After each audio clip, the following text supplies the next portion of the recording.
ตะเลงไก่ครับมื้อนี้เอาภาพคนตึกเฮมาให้เบิ่งมาให้ชมได้อพี่น้องนี่พระเจ้าก็ว่านเฮได้เมื่อกี้นี่เดี๋ยวสิพาไปเบิ่งด้วยป่าตึกป่าเขาเจ้าตึกเฮอยู่บริเวณเก่งบ้านของเชนนอนหอมผูกห้าวมาได้อผูกเดี๋ยวสิพาไปเบิ่งดีไฟเบิ่งป่าพระเจ้าว่านเมื่อกี้ได้ว่านห้าวได้บ่ได้งมบ่ได้งม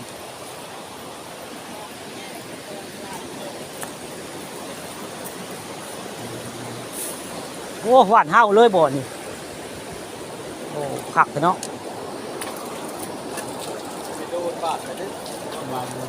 ปลาหัวเข็งเนาะคักเลย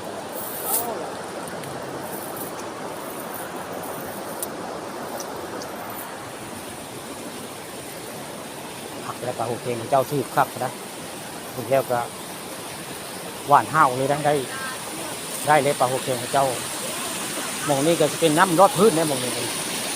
มองนี้เป็นน้ำรอดพื้นได้เก่งวันเก่งเล่นหอมเจ้าว่านแล้วก็คือห้าวอยู่นะเจ้าห้าวนะเจ้าบริงมเจ้าบริงมเลยเจ้าห้าวเลยนะ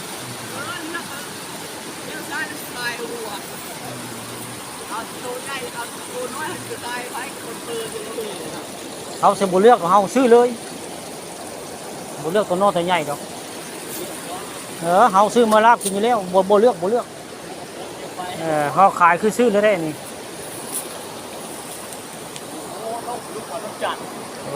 ตอนแรกมาตึกขมือบ่ตึกขมือละบ้านเนาะ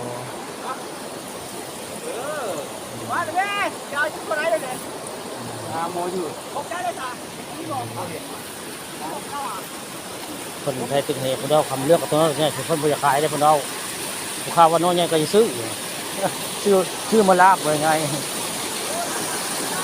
เดี๋ยวเจ้ากำลังตึกเฮเริ่มตึกแล้วนี่เจ้าเริ่มตึกแล้วได้พี่น้องไปอยู่บริเวณเก่งว่าโอเคนนหอมมาดิ